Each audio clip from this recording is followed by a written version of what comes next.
The year was 1788, and a profound, unsettling silence, thick as London fog, had descended upon the opulent, gilded corridors of Windsor Castle, a silence so deep and pervasive it seemed to swallow the very echoes of history, a quiet that was not peaceful but pregnant with a terrifying, unspoken dread, signaling a kingdom, a burgeoning empire upon which the sun never set,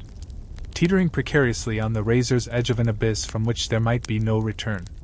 King George III, the steadfast, stubborn, and deeply moral monarch who had steered Britain through the tumultuous and humiliating loss of its American colonies with a dogged, almost bull-like resilience, was quite simply, and horrifyingly, not himself. He was unraveling at the seams, his once orderly, meticulous, and devout mind transforming into a labyrinthine prison of frantic, chaotic, and agonizing thoughts. A cage whose bars were made of his own fracturing sanity. It began not with a bang, but with subtle, almost imperceptible cracks in his formidable facade, a forgotten name during a crucial state dinner, a sudden, intense, and unblinking stare at a familiar courtier as if gazing upon a ghost from a forgotten war, a misplaced piece of correspondence that would send him into a disproportionate fury. But these hairline fractures rapidly and catastrophically spiraled into a chasm of something far more sinister, frightening, and utterly bewildering to a world that believed monarchy was divinely ordained. The king, a man of rigid, unshakable routine and unwavering moral certainty, began to speak in wild, unstoppable, torrential floods of words, his sentences looping, tangling, and knotting themselves into incomprehensible nonsense, his once clear, piercing blue eyes now glazed with a feverish, unseeing light, as if he were staring into some other, terrifying world visible only to him. He would talk for 20, 30, 40 hours without pause, his voice growing raw and hoarse as he recounted fantastical, delirious tales of leading phantom cavalry charges alongside the King of Prussia across the fields of Windsor, of engaging in lengthy theological debates with long-dead ancestors, of believing he had married a beautiful oak tree named Lady Pembroke, his body thrumming with a manic, restless energy that utterly forbade sleep, forbade peace, forbade the very rational order and stability upon which his entire empire was constructed and depended for its survival. His physicians, the most esteemed medical men in the land, yet baffled and utterly steeped in the primitive, often brutal medical knowledge of the 18th century, could only whisper fearful diagnoses of a humor of the black bile, of a malignant overheating of the royal blood, of and catastrophic imbalance of the four essential essences. And they descended upon him like a flock of carrion birds, with their terrifying arsenal of archaic remedies, their so-called treatments far more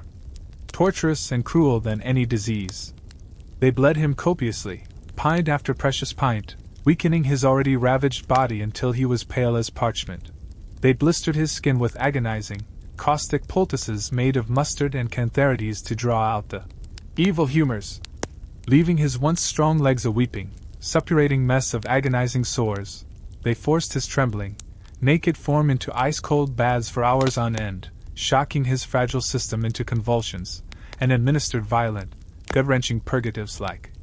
calomel and antimony that left him writhing in excruciating cramps, draining him of all strength and dignity, all in a desperate, brutal, and utterly misguided attempt to shackle his rampaging mind by systematically breaking his physical form, to cure the spirit by torturing the flesh.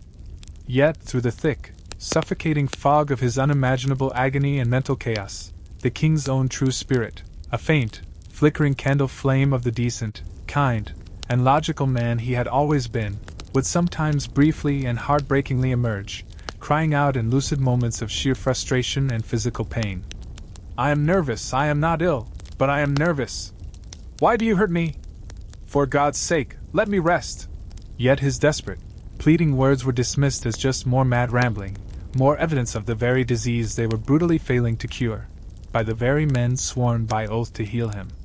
Outside his locked and guarded sickroom, the vast, intricate gears of power, oiled by raw ambition, naked fear, and political opportunism, began to grind ominously and relentlessly. The Prince of Wales, George, a profligate, decadent, and profoundly impatient heir, smelled a once-in-a-lifetime opportunity in his father's tragic decline, and he began to conspire feverishly with the opposition Whig party. Led by the cunning Charles James Fox, his eyes fixed greedily on the ultimate prize, a Regency bill that would grant him the throne in all but name, a legal, constitutional coup d'état disguised as compassionate necessity and political progress. The Queen, Dear Charlotte, a portrait of shattered, devastated loyalty and powerless love, was forcibly barred from her beloved husband's side, deemed too fragile to witness the horrors, forced to press her ear against cold doors and listen to his horrific, animalistic, echoing screams from behind the locked doors, her heart breaking anew with every cry. Her world collapsing around her while she remained expected to maintain a serene public composure. Meanwhile, the government of the young, brilliant, and coldly pragmatic Prime Minister William Pitt the Younger, a man whose entire political power and transformative agenda depended entirely on the king's personal favor and support, watched this personal tragedy unfold with mounting, cold horror, knowing with utter certainty that if the king fell, so would they all, plunging the nation into a deep, paralyzing constitutional crisis that could very well shatter the fragile stability of the empire itself, undoing a century of progress and leaving Britain vulnerable to its enemies abroad and radical dissent at home. The very foundation of the realm, the divine right of a king to rule, was being publicly and horrifyingly exposed as terrifyingly fragile, built not on unshakable stone and holy scripture but on the delicate, fallible, vulnerable fabric of a single man's mind. And in the shadowy corners of the palace and the smoky coffee houses of London, courtiers, politicians, diplomats, and common citizens alike exchanged nervous, terrified glances, whispering the same terrifying, unanswerable question. What monstrous, unknowable thing had taken hold of their king, this good and simple man, and would he ever be able to find his way back to them from the profound, impenetrable darkness that had consumed him from within? Or was this the beginning of the end for everything they had ever known? The madness of King George was no longer a private affliction, it had become a national emergency, a suspenseful, mysterious drama with the fate of an empire hanging in the balance, and every soul from the highest lord to the lowest beggar held their breath, waiting for the next terrifying act to unfold. And so the waiting began, a national vigil steeped in dread and morbid fascination.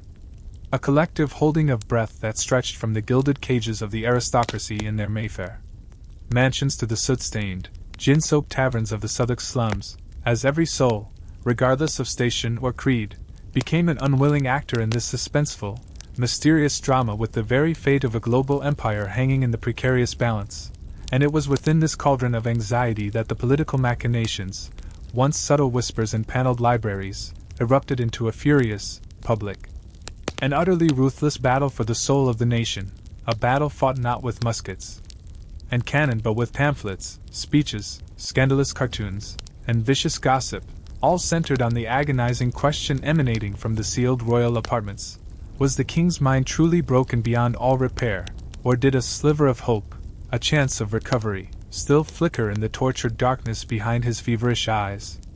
This question became the axis upon which all power rotated, and the Prince of Wales, George Augustus Frederick, seeing his path to the throne finally clear after years of languishing in the extravagant shadow of a father who despised his profligate ways and Whig sympathies, moved with a speed that bordered on the indecent, assembling his allies with the grim determination of a general marshalling his forces for a siege. His court at Carlton House transforming into the bustling, conspiratorial headquarters of the Regency campaign. Here, amidst mountains of debt incurred from his obsessive collecting of art and jewels and his lavish, never-ending parties, the prince held court, his immense frame swaddled in exquisitely tailored silks, his mood oscillating between performative grief and barely concealed glee, as the brilliant but reckless Charles James Fox, his chief political lieutenant, laid out the audacious strategy. They would argue not merely for a temporary regency but for a permanent settlement, declaring the king's incapacity irreversible based on the terrifying, leaked reports from the physicians, thereby installing the prince as Prince Regent with essentially all the powers of the monarchy, a move that would instantly topple Pitt's government and bring the Whigs, after their long exile from power, roaring back to dominance. Meanwhile, at 10 Downing Street, a pall of cold fear had settled over the normally unflappable William Pitt the Younger. Only 28 years old but bearing the weight of a nation with a preternatural calm, Pitt understood with chilling clarity that his entire political existence, his ambitious plans for financial reform, his hardline stance against the radical sentiments bubbling up from revolutionary France, Everything was inextricably tied to the king's survival, for the king had been his steadfast patron, and the prince regent would undoubtedly dismiss him the very hour the regency was granted.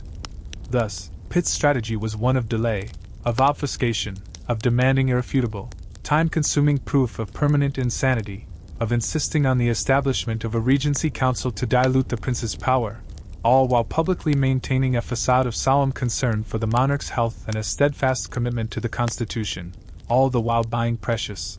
time. Hoping against hope for a miracle recovery that every doctor privately deemed impossible.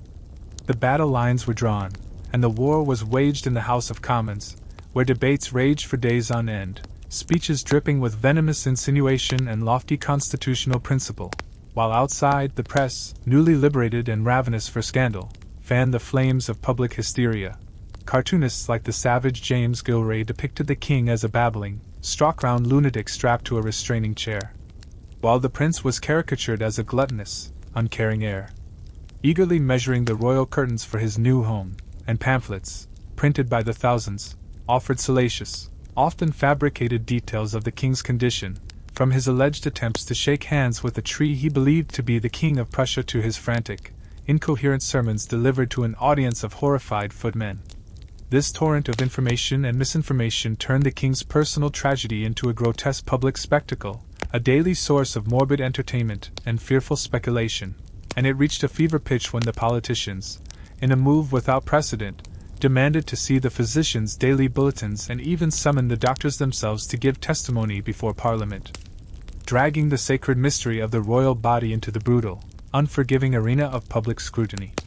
The doctors, a collection of the era's most prominent medical minds, the cautious Sir George Baker, the pompous Dr. Richard Warren, the increasingly influential Dr. Francis Willis, who had been brought from his Lincolnshire madhouse with his team of stout keepers on the promise of a cure, were now forced to become political actors, their every word analyzed and weaponized by both sides.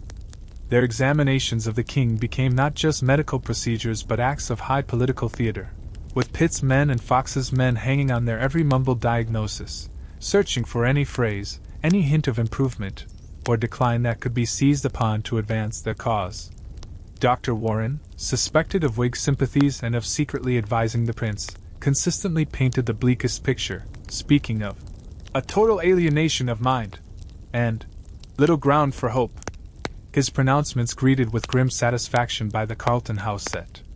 In contrast, the Reverend Dr. Willis, a figure of terrifying confidence who believed madness was a moral failing to be corrected through strict discipline and submission, began to report small, tantalizing signs of improvement under his harsh regime of enforced calm, restrained chairs, and psychological domination, offering Pitt the fragile threads of hope he desperately needed to weave into a strategy of delay. And through all this maelstrom of politics and medicine, the man at the center of the storm, King George III, remained largely unaware of the titanic struggle being waged over his empty crown, trapped in a waking nightmare of physical pain and mental anguish. His world had shrunk to the dimensions of his rooms, a gilded prison where his only companions were his tormentors, the doctors with their lancets and blistering irons, and his saviors, the keepers who restrained him with strait waistcoats when his frenzy became too violent.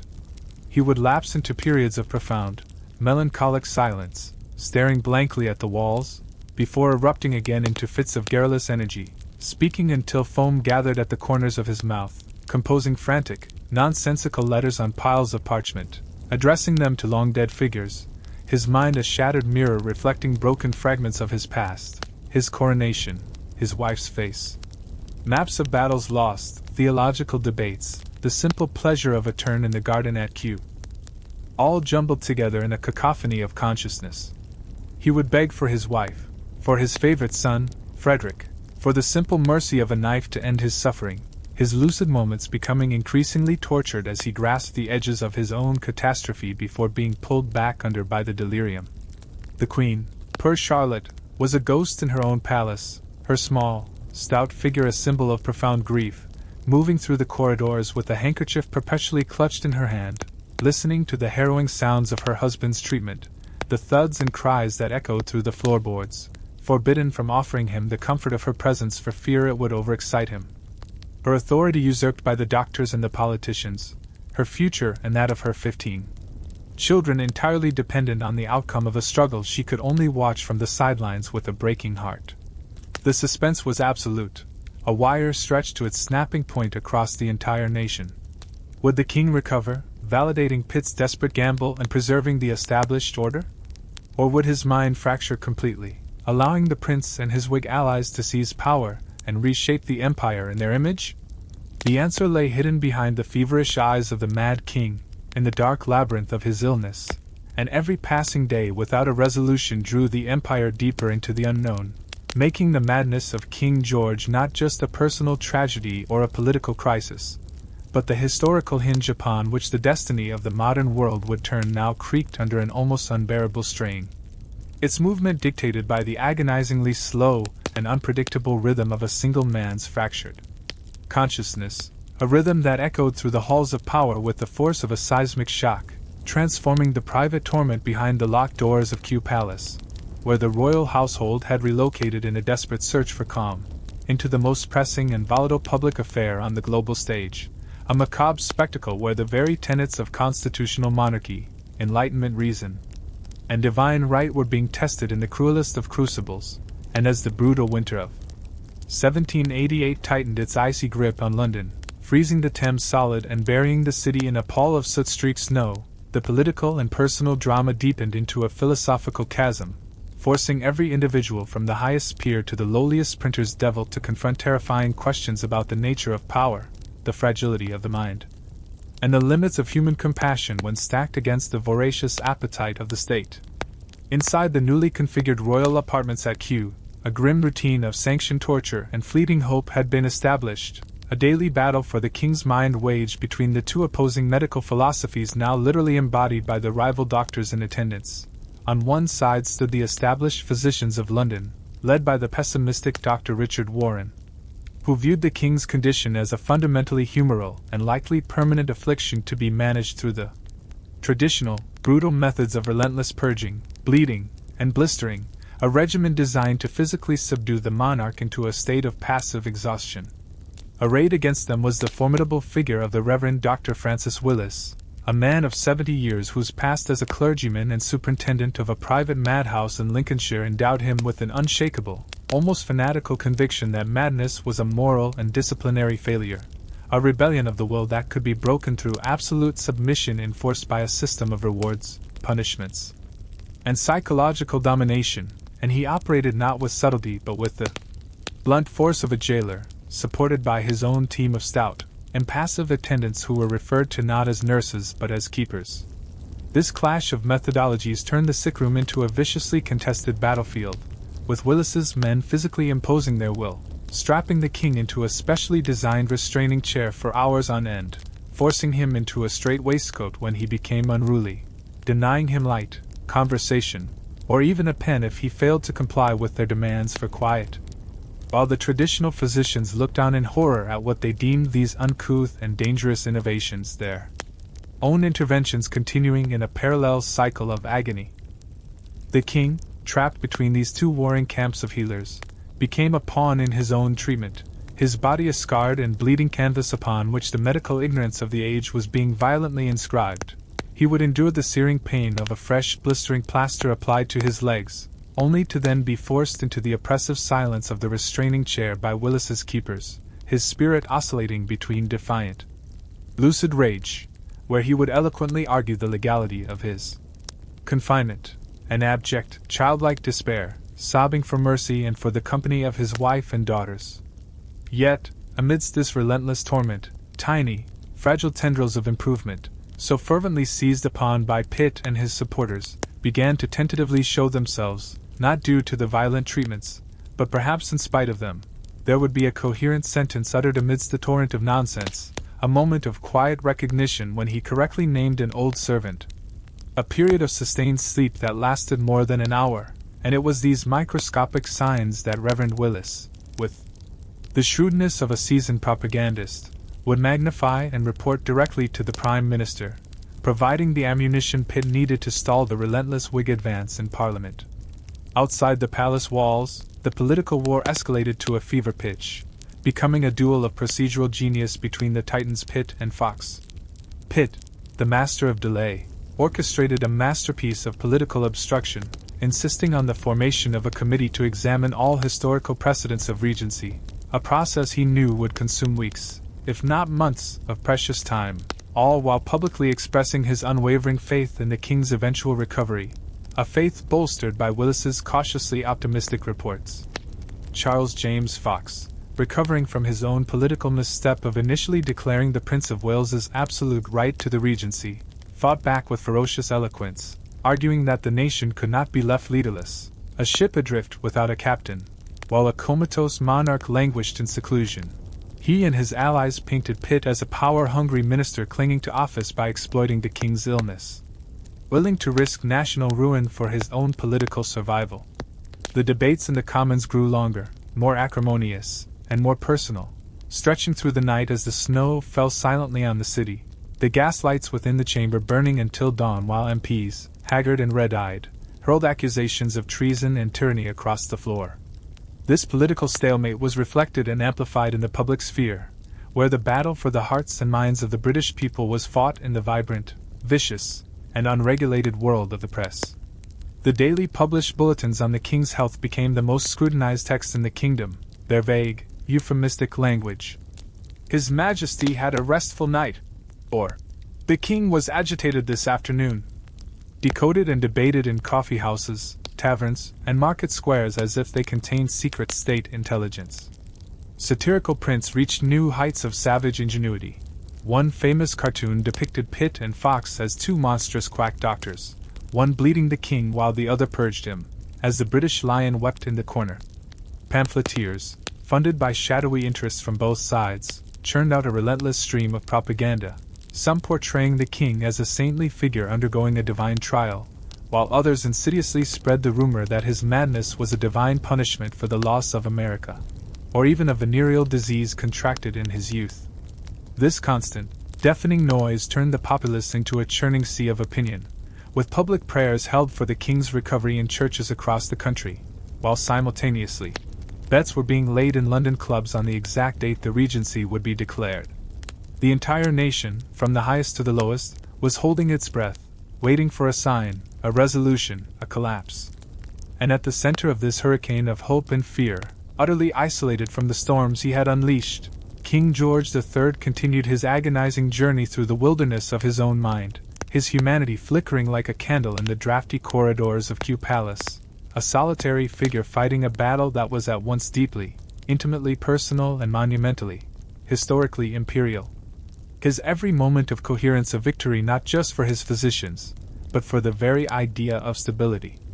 In a world that was beginning to tremble with the first distant rumblings of revolution,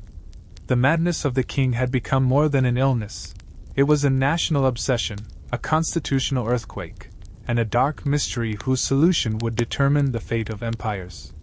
The wire was stretched tauter than ever, and the sound of its vibrating tension was the only thing anyone could hear.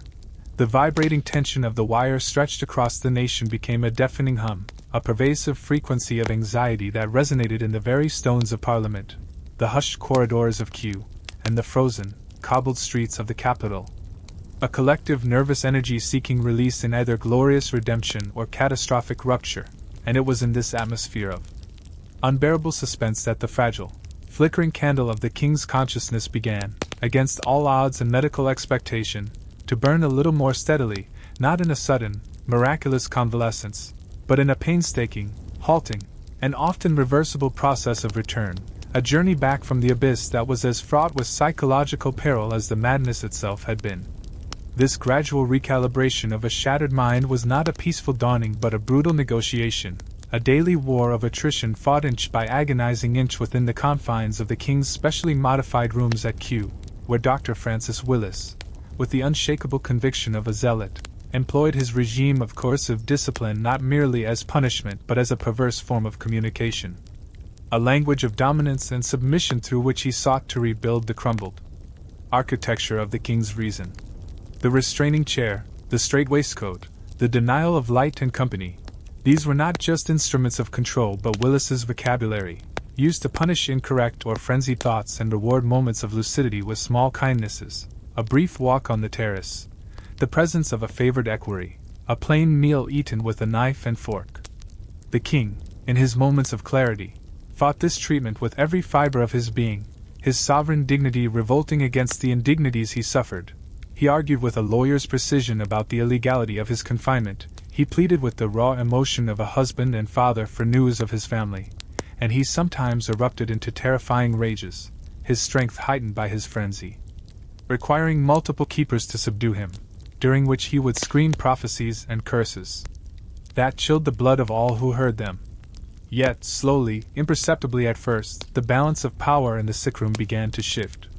The intervals of coherence lengthened, the torrent of words began to form coherent sentences more frequently, and the terrifying, unseeing glare in his eyes was occasionally replaced by a look of familiar, bewildered recognition. He began to ask pertinent questions about state affairs, astonishing his physicians by correctly recalling the details of a parliamentary bill debated months before his illness took hold. He expressed a lucid, profound concern for the well-being of Queen Charlotte, a subject that had previously sent him into paroxysms of grief-stricken delirium. These weren't just medical data points, they were political earthquakes, each one secretly and swiftly conveyed by a hopeful Dr. Willis to an increasingly confident Pitt, who used them as strategic weapons to further slow the cumbersome machinery of the Regency bill grinding its way through Parliament. Pitt, the master strategist, now played a double game of exquisite subtlety. Publicly, he remained a grave, cautious minister, respectful of the constitutional process and ever mindful of the tragedy befalling the royal family, but privately, he was orchestrating a campaign of delay so masterful it bordered on genius, instructing his allies to propose endless amendments, demand additional committees of inquiry, and raise complex theological debates about the nature of the king's divine right. All designed to buy the one commodity that was now proving invaluable: time. This deliberate political stasis drove the Prince of Wales and his Whig allies to the brink of despair and outright fury. Charles James Fox, weakened by a severe gout attack that left him bedridden and raging at his inability to direct the final assault in the Commons, watched in horror as Pitt's delaying tactics eroded their momentum. The prince himself became increasingly volatile, his initial glee giving way to a petulant, nervous anxiety. His mounting debts were a crushing pressure, as moneylenders, once eager to court the future regent, now grew hesitant, and the glorious vision of his Carlton House court becoming the new seat of power began to dim with each passing day that his father showed another slight sign of improvement. The Whig strategy shifted from confident expectation to desperate aggression. They began to openly question the validity of the medical reports, insinuating that Pitt and Willis were conspiring to hide the true, hopeless extent of the king's madness for their own political ends, and they redoubled their efforts in the press, funding a new wave of pamphlets that depicted Willis as a cruel, power-mad quack and Pitt as a monstrous dictator holding the crown hostage.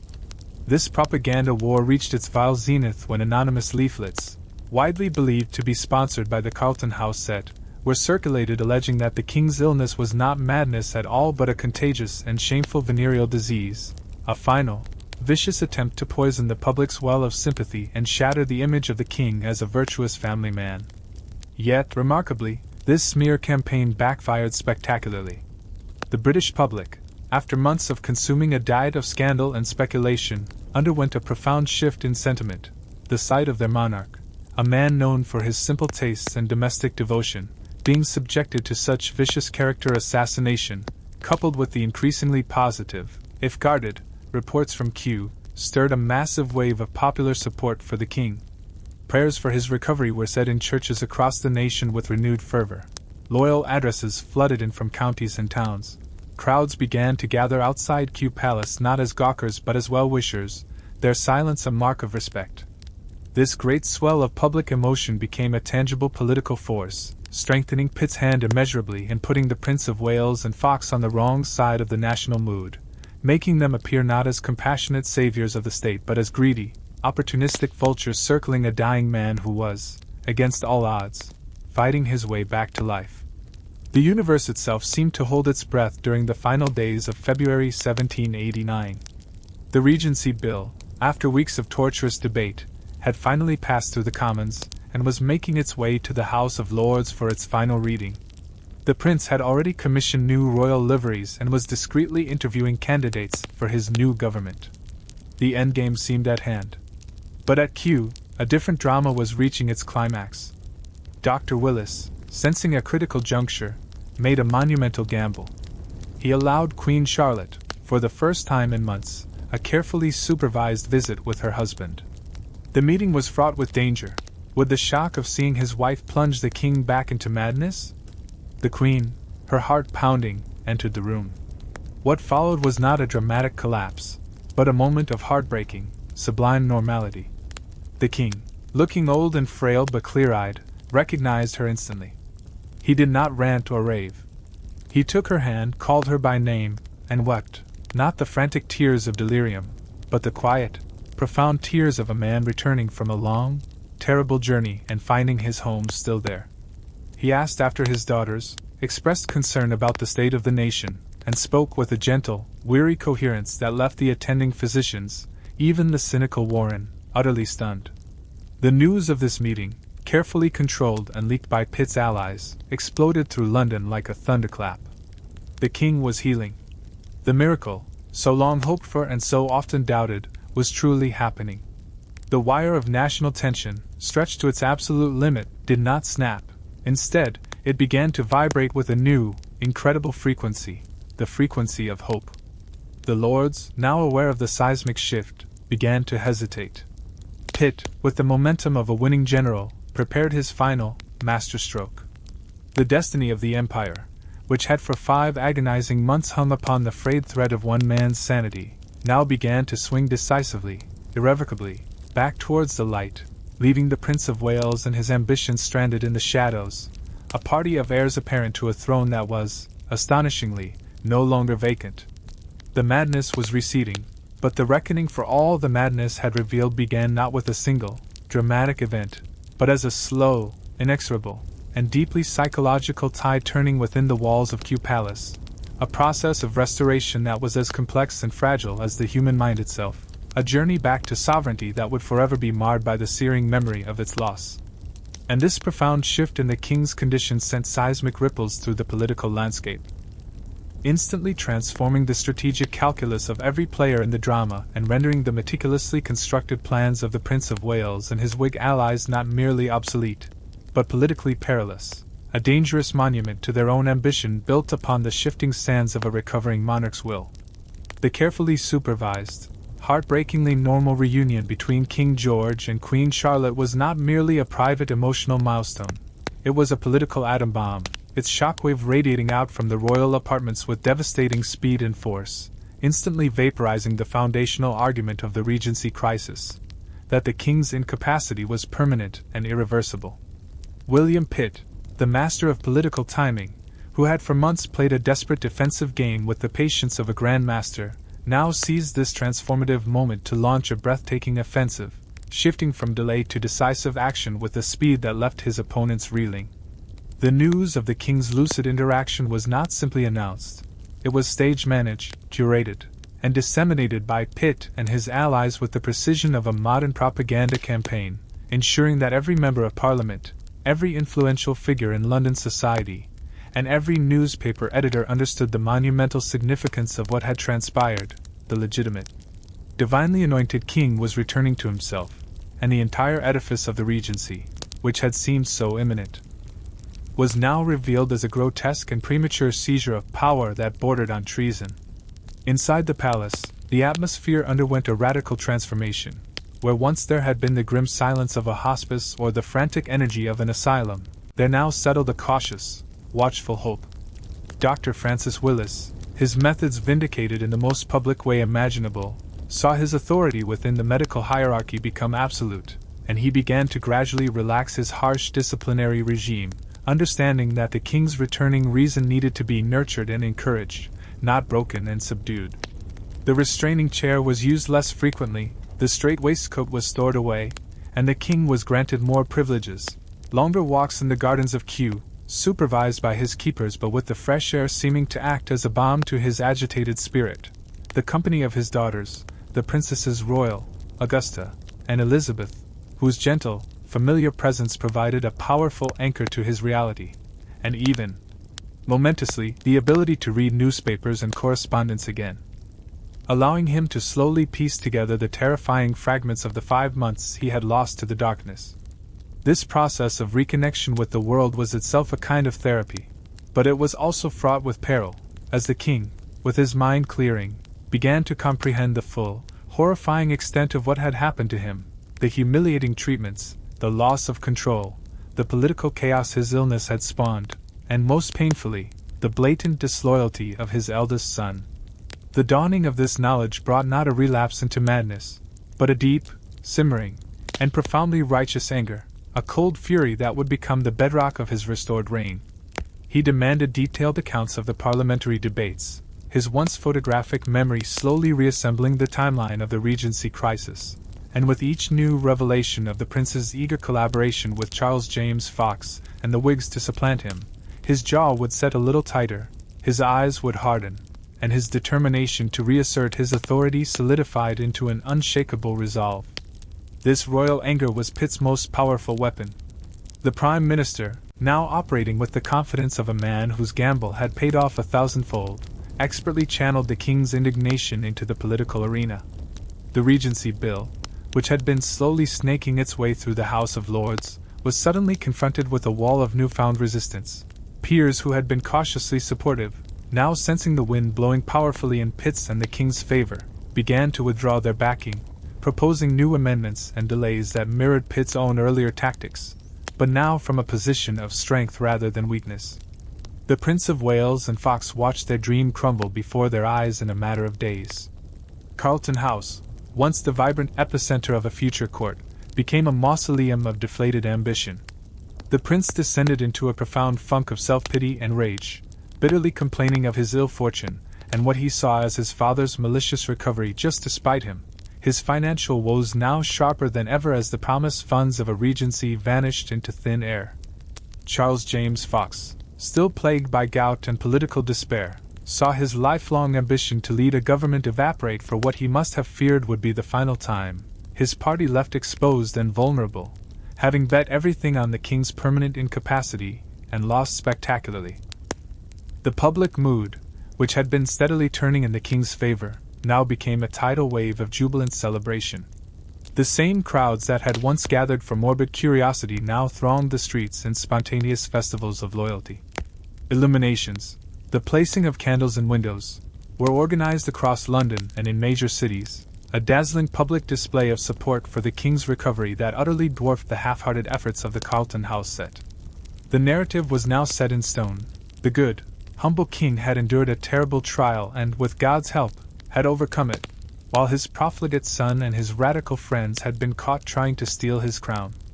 The stage was now set for the final act of the crisis, not the signing of a regency bill, but the glorious, triumphant return of the king to full power, a return that would be meticulously planned and orchestrated to maximize its symbolic impact and to draw a definitive,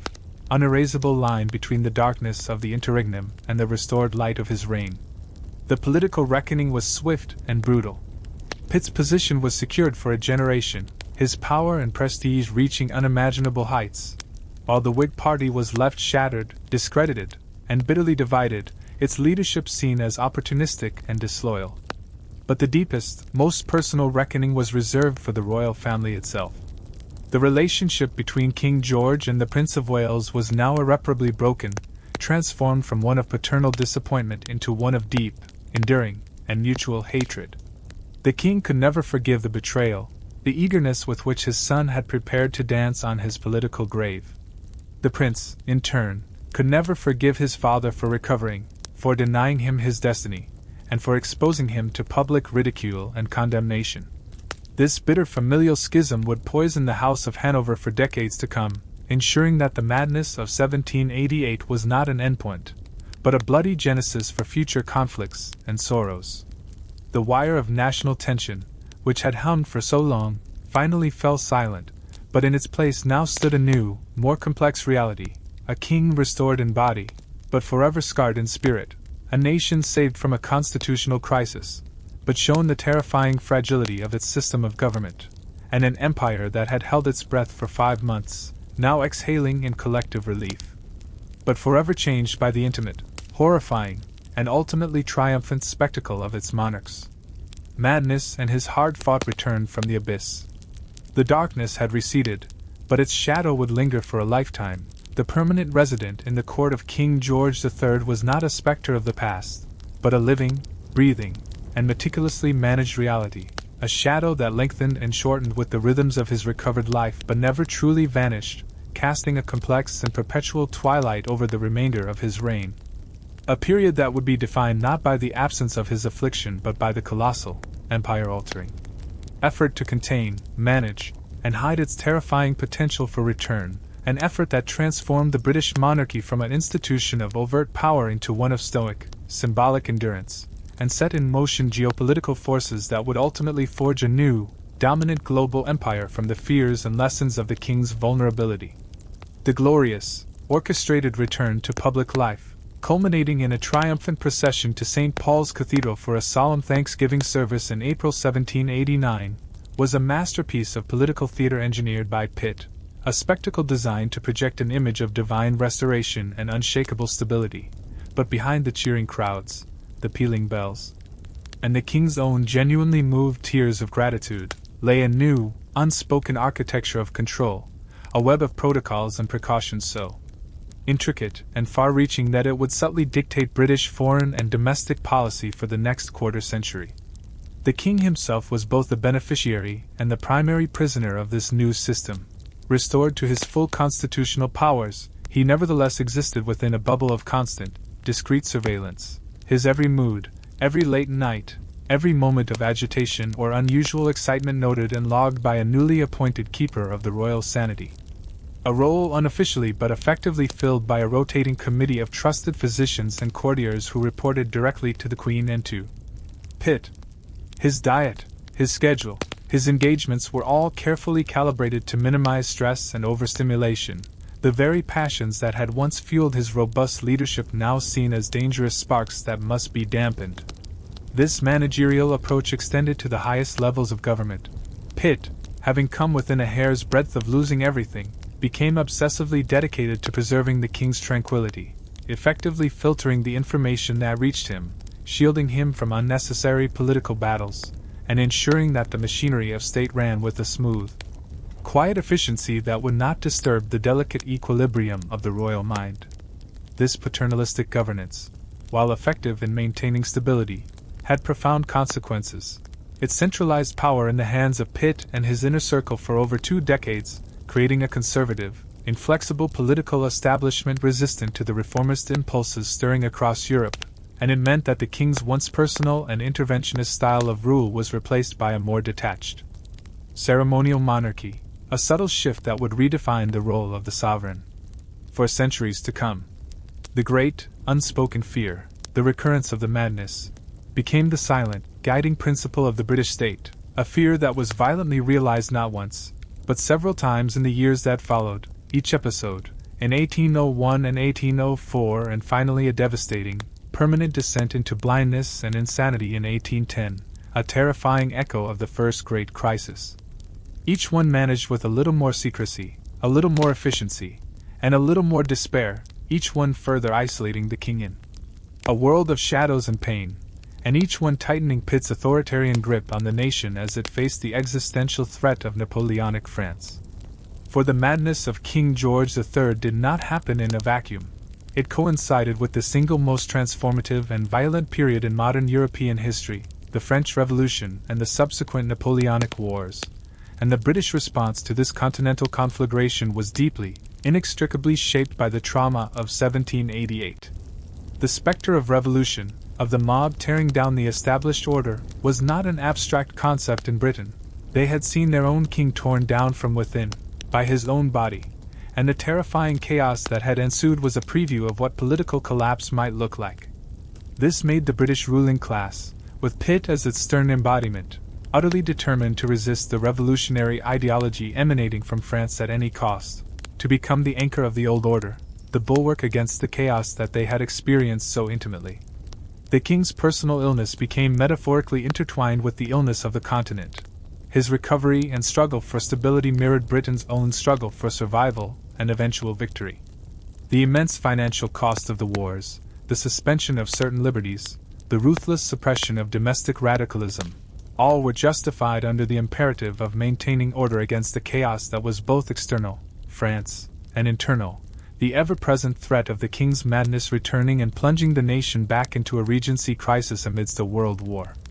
Furthermore, the loss of America, which had haunted George III as his greatest failure, was now recontextualized by his illness. The energy and resources that might have been spent on reconciling with or reconquering the lost colonies were now overwhelmingly diverted to the war in Europe and to the monumental task of finding new, global avenues for trade and expansion to compensate for the loss.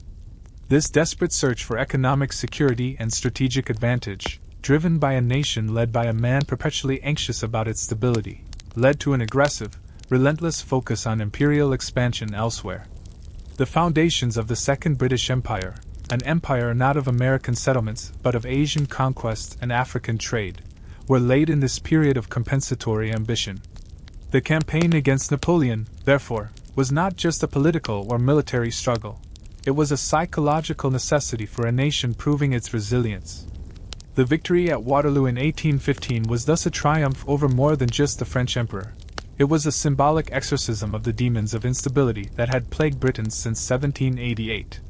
The king, by then permanently lost in his own darkness, unaware of the victory his steadfastness had helped secure, was a tragic figure, but his nation had emerged from the long shadow of his madness as the preeminent global power, its empire transformed and vastly enlarged, its constitution tested and proven durable. The madness that had changed the empire had, in a cruel and roundabout way, forged a new, stronger one, but at a terrible personal cost to the monarch who had always believed his sacred duty was to hold the line against chaos. The resident in his court was now the master of the house, and the king was its ghost, a living monument to the price of power and the fragile vessel of a nation's destiny. The story of his madness is not merely a tale of medical mystery or political intrigue. It is the story of how a personal tragedy became a national crucible, and how from the depths of a king's despair, a modern empire was painfully, paradoxically, born. The painful, paradoxical birth of the modern empire from the depths of a king's despair created a legacy that was as immense and convoluted as the British Empire itself, a legacy woven from threads of steel, sorrow, and secrecy, its patterns, dictating the fate of millions across the globe and establishing a template of power that would dominate the 19th century. All while the man whose broken mind had been the catalyst for this transformation lived out his final years in a twilight world, a spectral king trapped in a decaying body, his once robust form now a hollow shell confined to a suite of rooms at Windsor Castle, where time lost all meaning and the grandeur of his reign faded into the monotonous rhythm of existence, measured only by the administration of sedatives and the changing of linens. This final, long descent, which began in earnest after the last clear flicker of his faculties in 1810, was a protracted and private tragedy, a stark contrast to the very public drama of 1788, for the state had learned its lesson. The machinery of concealment and management was now so perfected that the king's ultimate incapacity was handled not as a national crisis but as a quiet, administrative transition, a seamless shift to the regency of his despised son, the Prince of Wales, now Prince Regent, a transition that lacked the fierce political battles of the first precisely because the outcome was so inevitable and the protocols so pre-established. The king, in his isolation, became a living ghost, a figure of immense symbolic power who wielded none, his world reduced to the few chambers he inhabited, where he was cared for by a devoted and silent group of servants and watched over by physicians who could do little more than make his captivity comfortable. He would play the harpsichord for hours, producing haunting, discordant melodies that echoed through the silent corridors. He would hold conversations with long-dead courtiers and advisers, believing himself to be still in the midst of governing the empire his son was now ruling, and most poignantly, he would sometimes, in moments of fleeting, heartbreaking clarity, ask for his wife, Queen Charlotte, who had predeceased him in 1818, a loss he seemed to sense in his soul even if his mind could not fully comprehend it. This final, sad chapter was the ultimate expression of the system built around his illness, efficient, stable, and utterly devoid of the humanity that had once characterized his rule. Yet, while the king faded, the empire that had been reshaped in the furnace of his madness surged forward with relentless, mechanistic energy. The Napoleonic Wars, One in no small part due to the financial and industrial infrastructure that Pitt's stable, conservative government had fostered in its bid to protect the king's peace, left Britain as the undisputed master of the world's oceans and the arbiter of the European balance of power. The Congress of Vienna in 1815 was not just a peace conference. It was the coronation of this new British hegemony, an hegemony achieved under the banner of preserving the old order against revolutionary chaos, a principle that resonated deeply with a political class still traumatized by the king's madness.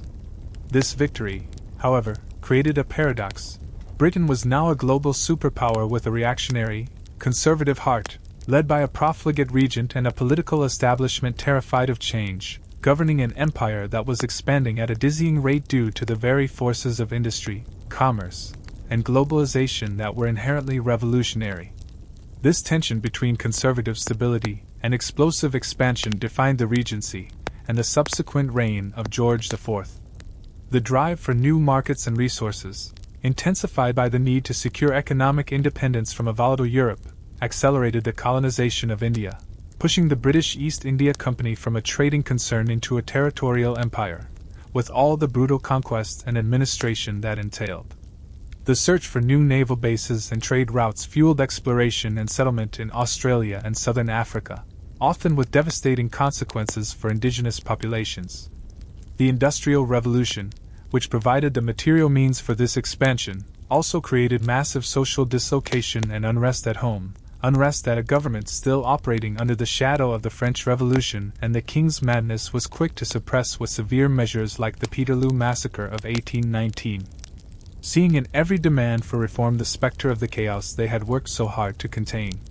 The king's illness had, in a terrible irony, created a state so efficient at managing his absence that it became adept at managing a vast, complex empire. But it was a management style based on control, hierarchy, and a deep suspicion of popular will, qualities that would be baked into the DNA of the British Empire, for good and for ill. The administrative reforms, the financial systems, the global naval strategy, all were refined during the long years of his decline, creating a bureaucratic engine for empire that could run independently of any single individual, even a monarch. When King George III finally died on January 29, 1820, blind, deaf, and mad, it was less a moment of national mourning and more of formalities. The nation had already mourned the loss of its king a decade earlier. His passing was the closing of a monumental chapter, the end of the longest reign in British history to that point, a reign that had seen the loss of America, the defeat of Napoleon, and the creation of the Second British Empire. His funeral was a stately, somber affair, a stark contrast to the lavish, decadent court of his son, the new King George IV. The legacy of his madness was everywhere, in the powerful, centralized government, in the global empire that now spanned the globe, in the bitter rift within the royal family that would continue to plague the House of Hanover, and in the enduring, haunting question of what had truly ailed him, a medical mystery that would fascinate and frustrate historians and scientists for centuries to come. The madness of King George III did not just change an empire, it forged the modern concept of a constitutional monarchy, where the sovereign's power was increasingly symbolic, and the business of empire was handled by professional administrators. It demonstrated the resilience of the British state, but it also revealed its deep-seated fears and its capacity for ruthless efficiency. From the profound darkness of one man's suffering emerged the framework for the world's greatest empire, an empire built as much on the need for stability and order as on ambition and trade, a permanent monument to a king who fought his own mind for the soul of his nation, and who, in losing that personal battle, somehow won a victory that would echo through history. The resident in his court was finally gone, but the house it had built would stand for another century, its foundations laid in the darkest hours of a monarch's despair. The house that stood for another century, its foundations laid in the darkest hours of a monarch's despair, was an empire of breathtaking complexity and profound contradiction, a global leviathan whose institutions, policies, and very psyche were indelibly stamped with the lessons learned from the protracted tragedy of King George III, lessons of administrative resilience, of the paramount importance of stable, centralized control, and of the terrifying fragility that lay beneath the surface of sovereign power. And as the 19th century unfolded with its relentless industrial energy and its arrogant imperial confidence, the ghost of the Mad King continued to walk the corridors of power. An unseen but deeply felt presence whose influence shaped everything from foreign policy and colonial administration to scientific inquiry and the very definition of Britishness itself.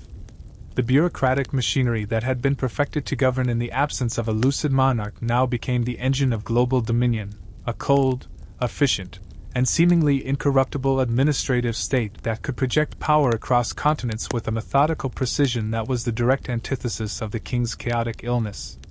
The East India Company, once a chaotic venture of merchant adventurers, was gradually transformed into a vast, bureaucratic arm of the British state, its rule over the Indian subcontinent justified by a language of order, improvement, and paternalistic duty, a direct reflection of the paternalistic care with which Pitt and his successors had managed the kingdom during the Regency crises, seeing the vast foreign population of India as another entity that required firm, benevolent management for its own good, lest it descend into the kind of chaos that had threatened Britain itself. This impulse for control extended to the settler colonies. The lessons of losing America, a loss that had haunted George III and which was intimately tied to the first onset of his illness, were learned not as a lesson in liberty, but as a lesson in the necessity of tighter imperial governance. Leading to the Durham Report, and the eventual creation of the Dominion system, a clever constitutional fiction that granted a measure of self-government, while ensuring ultimate loyalty to the Crown, a system designed to prevent another American Revolution by providing a controlled outlet for colonial ambition. A safety valve designed by men who had lived through the terror of a kingdom without a king and were determined to never again face a rupture in the chain of command. The fear of internal disorder, so viscerally understood by a ruling class that had witnessed the monarchy, the bedrock of the Constitution, buckle and almost break, manifested in a deep, often brutal conservatism when confronting domestic unrest. The Chartist movement, the demands for parliamentary reform, the rise of trade unionism. All were seen not just as political challenges but as symptoms of a disease that could infect the entire body politic, a return of the chaotic madness that had to be suppressed with the same firmness Dr. Willis had used on the king. This psychological undercurrent explains the ferocity with which the establishment often reacted to protest, seeing in every gathering mob a potential recurrence of the national derangement they had worked so hard to overcome. Yet, alongside this legacy of control existed a parallel, equally powerful legacy of scientific and medical curiosity born directly from the king's affliction. The very public nature of his illness, and the spectacular failure of the era's leading physicians to treat it, became a catalyst for a revolution in medical thought, helping to discredit the ancient humoral theory and pushing medicine slowly toward more empirical, observation-based approaches. The mystery of his suffering spurred decades of research into mental illness, gradually fostering a, still deeply flawed, understanding that diseases of the mind were medical conditions, not moral failings or divine punishments, though the treatment of them remained barbaric for generations. The question of what exactly had afflicted the king became one of history's great medical detective stories, with theories ranging from porphyria, a rare metabolic disorder whose symptoms mirrored the king's agony, to bipolar disorder, a debate that itself reflected the Victorians' growing obsession with classification, diagnosis, and the unlocking of nature's secrets through science. An obsession that powered their imperial project of cataloging and controlling the world's flora, fauna, and people. Furthermore, the image of George III himself underwent a profound transformation in the Victorian era, rehabilitated from the figure of ridicule and tragedy into a symbol of domestic virtue, steadfastness, and humble piety, the very antithesis of his extravagant and morally lax son, George IV, and his brother, William IV. In a century obsessed with morality, family values, and imperial duty, the old king's simple tastes, his fidelity to his wife, and his unwavering, if misguided, sense of duty were elevated into national myths, serving as a foundational narrative for the Victorian ideal of the bourgeois monarchy that would be perfected by Queen Victoria and Prince Albert. This sanitized, sentimental image provided a crucial moral legitimacy for the often brutal realities of empire. The British could see themselves as inheritors of George III's sense of duty, spreading Christian civilization and orderly government across the world with the same devotion he had shown to his country, thus weaving the thread of his personal suffering into the grand, triumphant tapestry of imperial destiny. The empire that reached its zenith under Victoria was, in many ways, the ultimate expression of the system built to survive George III's madness. Globally dispersed, administratively complex, politically conservative, morally confident, and ruthlessly efficient in maintaining stability. The resident that had lived in his court had, in death, moved into the very fabric of the British Empire, becoming its unconscious organizing principle, its hidden fear, and its most enduring myth. The King's long, pathetic death at Windsor was thus not an end, but a beginning, the beginning of the modern British state and the imperial century, a colossal edifice built upon the foundation of one man's shattered mind, a permanent and paradoxical monument to the madness that changed everything. The shadow he cast was no longer one of personal sorrow, but the shadow of an empire upon which the sun never set, an empire whose light was made possible by the profound darkness it had learned to manage, to hide, and ultimately, to conquer. The empire whose light was made possible by the profound darkness it had learned to manage, to hide, and ultimately, to conquer now entered its Gilded Age. A period of such breathtaking geographical expanse, economic power, and cultural confidence that it seemed to its architects and citizens to be a permanent, divinely ordained feature of the world, an eternal edifice built on reason and right. Yet this very confidence, this unquestioning belief in its own permanence and virtue, was the ultimate and most complex legacy of the madness, a psychological inheritance passed down from the traumas of the late 18th century. A collective coping mechanism that allowed the British psyche to compartmentalize the inherent contradictions of its dominion, the liberty at home and the subjugation abroad, the Christian morality and the ruthless exploitation, the celebration of the individual and the crushing of entire cultures, by adopting the same managerial, paternalistic detachment that Pitt's government had perfected in managing the infirmity of the king. This vast, global system, which by the height of the Victorian era governed a quarter of the world's land mass and population, operated with the cool, dispassionate efficiency of a gigantic clockwork mechanism, its gears and springs, the civil service, the military, the merchant fleets, the banks, all turning in flawless synchronization. A marvel of administrative engineering whose blueprint had been first drawn in the desperate need to keep the kingdom functioning while its sovereign was lost in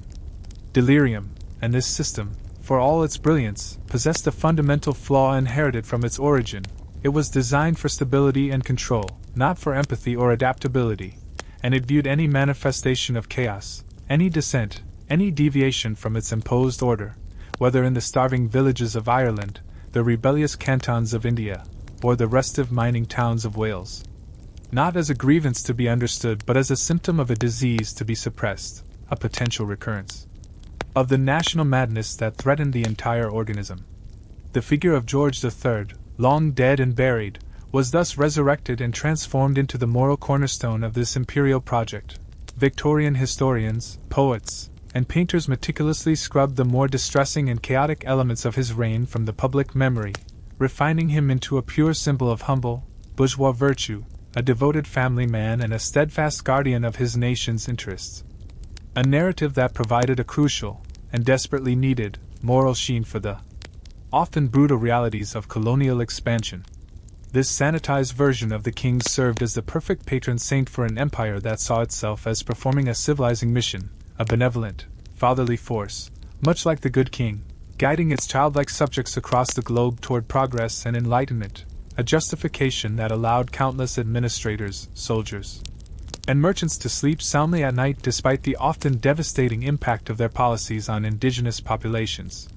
The relentless drive for resources and markets, intensified by the Industrial Revolution that the stable political environment had fostered, pushed the empire's borders to their absolute limits, fueling the scramble for Africa and the consolidation of power in Asia.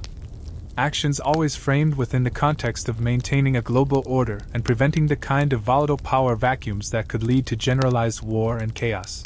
The ultimate geopolitical expression of the fear of instability, born in the Regency crisis. Yet, even as the empire reached its zenith, the very methods that had ensured its success were planting the seeds of its eventual dissolution. The administrative rigidity that ensured stability also stifled innovation and ignored local realities, creating deep wells of resentment that would later erupt into powerful nationalist movements. The belief in their own cultural and racial superiority, A sentiment hardened in the furnace of the Napoleonic Wars and the constant struggle to maintain control, blinded the British ruling class to the legitimate aspirations of those they ruled, just as the physicians of 1788 had been blinded by their rigid theories to the humanity of their suffering king. The parallel was profound and unconscious. The empire, in its latter stages, began to exhibit a kind of institutional madness of its own, a delusion of grandeur and permanence, a disconnect from the changing realities of the world that mirrored the king's disconnect from reality, becoming a vast, powerful entity that could not see its own flaws, that could not hear the rising chorus of dissent, and that was ultimately trapped by the very systems and ideologies that had made it great. The Boer War, 1899 to 1902, served as a terrifying wake-up call, a costly, brutal, and morally ambiguous conflict that shattered the illusion of effortless imperial superiority and revealed the ugly realities of colonial warfare to the British public, sparking the first major doubts about the imperial project itself, doubts that echoed the earlier doubts about the divine right of kings. If the foundation of their global power was not virtue and order but violence and oppression, then the entire edifice was built on a lie. The 20th century, with its two cataclysmic world wars, would accelerate this process of disillusionment, draining the empire's economic and moral resources and empowering anti-colonial movements that masterfully exposed the hypocrisy of a nation fighting for freedom abroad while denying it to its own subjects. The eventual dismantling of the empire in the mid-20th century was not merely a political process. It was a psychological reckoning, a long-delayed confrontation with the contradictions that had been baked into its foundation from the very beginning. And through it all, the mystery of George III's illness persisted, a haunting footnote to this grand historical narrative. The development of modern medicine in the 20th century led to the widespread acceptance of the porphyria theory, popularized by medical historians, which seemed to explain his symptoms with a satisfying scientific clarity, turning him into a tragic figure misunderstood by his physicians, a victim of a cruel biochemical fate. Yet, even this theory has been challenged and debated, with many psychiatrists arguing convincingly for a primary bipolar disorder, perhaps triggered or exacerbated by porphyria.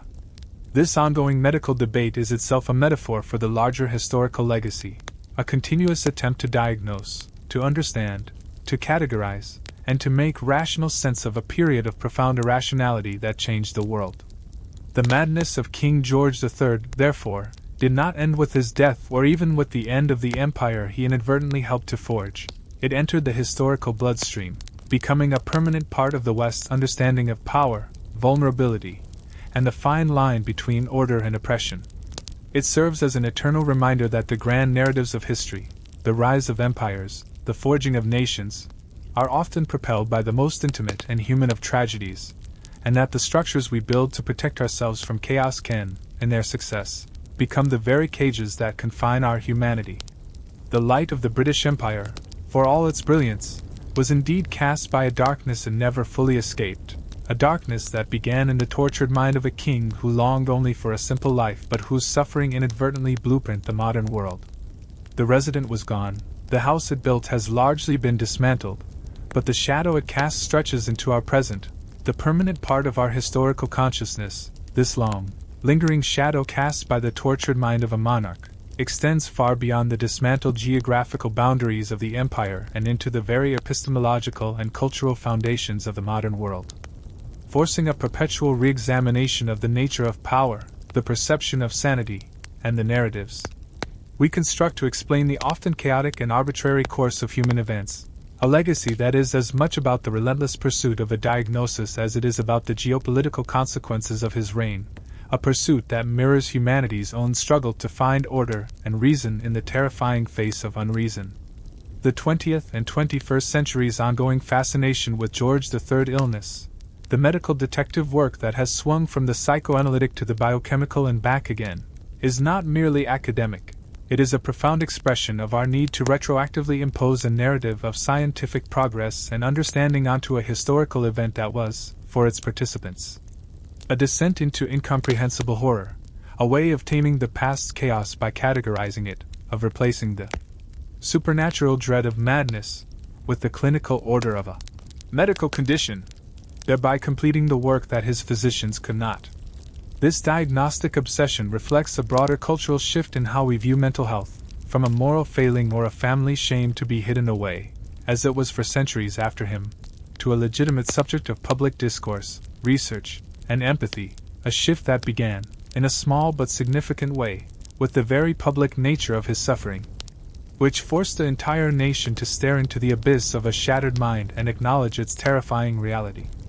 Yet, even as we claim a more enlightened perspective, the ghost of King George haunts our contemporary political and social landscapes, his story serving as a timeless parable about the fragility of leadership and the vulnerabilities inherent in any system of government that concentrates power in the hands of fallible human beings. In an age of 24-hour news cycles and relentless media scrutiny, the health of world leaders is once again a subject of intense public debate and conspiracy theory, echoing the pamphleteers and cartoonists of 1788, and the constitutional mechanisms, or lack thereof, for dealing with the incapacitated leader remain as fraught and tested as they were during the Regency crises, proving that the questions raised by his madness are never truly settled, only dormant. Furthermore, the empire that his illness helped shape, and whose dissolution marked the end of a particular world order, left behind a global landscape still grappling with its consequences. The arbitrary borders drawn by colonial administrators that continue to fuel ethnic conflicts, the economic disparities between the global North and South, the cultural and linguistic footprints that are both a legacy of connection and a reminder of subjugation, and the complex, often painful, process of national identity formation in post-colonial states, all of which are part of the long, unspooling aftermath of the British Empire's creation, an empire whose administrative DNA was coded during the years of his madness. The managerial, bureaucratic state that evolved to run this empire has become the model for modern governance worldwide, for better and for worse, with its strengths of efficiency and stability often balanced by its weaknesses of impersonality and a tendency to prioritize system maintenance over human needs. Even the cultural memory of George III, particularly in the United States where he remains frozen in time as the tyrant of the Declaration of Independence, illustrates how historical trauma is processed and mythologized by nations, defining a national identity in opposition to a caricatured version of the past, a simplification that obscures the far more complex and tragic reality of the man. His story, therefore, is not a closed chapter but an open wound in the body of history, one that continues to seep into our present, challenging us to reconcile with the past's complexities and reminding us that the line between greatness and tragedy, between sanity and madness, between order and oppression, is often vanishingly thin. The light of the modern world, with its advanced medicine, its global interconnectedness, and its hard-won, if imperfect, understanding of mental health, still flickers in the same darkness that once consumed the king, the darkness of the unknown, the unpredictable, and the human. The house is gone, but we are all, in a sense, living on the land it once occupied, deciphering the fragments of its blueprint in our ongoing attempts to build a more stable, just, and compassionate world, a world that might finally learn the deepest lesson of his suffering, that true strength lies not in the illusion of control, but in the acknowledgement of our shared vulnerability, and the resilience we find in facing the darkness together. The madness of King George III is, ultimately, a story that never ends. It simply changes form, evolving from a political crisis into a medical mystery, and finally into a permanent mirror held up to humanity, reflecting our deepest fears about loss of control, our relentless search for reason, and our enduring, if often flawed, quest for meaning in the face of suffering. The resident is gone, but the reflection is everywhere, a pervasive and distorting mirror in which we see not only the ghost of a king but the very essence of our own modern condition, a world shaped by the administrative, psychological, and geopolitical tremors that emanated from his suffering, a legacy so vast and deeply embedded that it functions as the unconscious of the Western world. Its repressed memories and unresolved traumas surfacing in our institutions, our conflicts, our art, and our ongoing, agonized dialogue about power, sanity, and legitimacy. To trace the contours of this reflection is to embark on a journey through the very heart of the last 2 centuries, understanding that the madness of King George III was not an isolated historical event but a primordial shock, a geological fault line that shifted the tectonic plates of global history, creating the mountains and valleys of the modern era. The bureaucratic state that was refined to its cold perfection during his illness, first to manage the kingdom in his absence, and then to manage a global empire in his name, has become the dominant form of governance on the planet, a leviathan of paperwork, regulations, and standardized procedures that governs our lives from cradle to grave. This system, born from necessity and fear, prioritizes stability above all else, often at the expense of flexibility, empathy, and swift action, creating a world of immense technological advancement and interconnected prosperity that can also feel alienating, impersonal, and unresponsive to individual human needs, a direct inheritance from the Pitt administration's primary goal: to keep the machine running smoothly, quietly, and without interruption, regardless of the human cost or the emotional truth of any situation. The immense, globe-spanning conflict with revolutionary and Napoleonic France, which the stable British state was able to bankroll and outlast precisely because of its efficient financial and administrative systems, set the pattern for the total wars of the 20th century and the Cold War that followed, establishing a paradigm of existential struggle between competing ideological systems.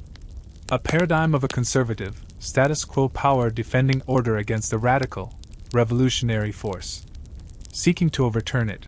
A worldview forged in the fires of the French Revolution but tempered by the British ruling class's terrifying memory of their own king's downfall, and the chaos it nearly unleashed. This mindset, this deep-seated fear of revolutionary chaos, justified everything from the brutal suppression of the Indian Rebellion of 1857 and the expansion of the penal colony system in Australia to the later interventions in Afghanistan and the Middle East, all framed as necessary actions to secure the frontiers of order and prevent the infection of instability from spreading. A geopolitical manifestation of the same impulse that led Dr. Willis to strap the king into a restraining chair. The belief that chaos must be dominated and controlled by any means necessary. The economic model that funded this global hegemony, the powerful fusion of state interest with private commercial and industrial enterprise, was itself solidified during the wars against Napoleon, creating the framework for the capitalist world system that dominates the globe today. A system of immense wealth generation and staggering inequality whose origins are intimately tied to the need to generate the revenue required to preserve national stability in the face of a world-threatening ideology. Even the very concept of the civilizing mission, the moral justification for imperialism that allowed Victorians to square the circle of freedom at home and despotism abroad, was built upon the rehabilitated image of George III as the good, pious, domestic patriarch, a symbol of British virtue that could be projected onto a global scale, justifying the extraction of resources and the subjugation of peoples as a benevolent, fatherly duty. A tragic irony given the king's own personal anguish,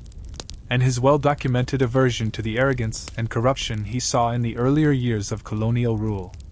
The psychological impact is equally profound. The entire discipline of psychiatry and the slow, painful journey towards a more humane understanding of mental illness can trace a part of its lineage back to the very public spectacle of the king's treatment, which sparked decades of debate, inquiry, and horror that gradually helped shift perception of madness from a moral or spiritual affliction to a medical one. Though the stigma and the search for effective treatments remain a battle still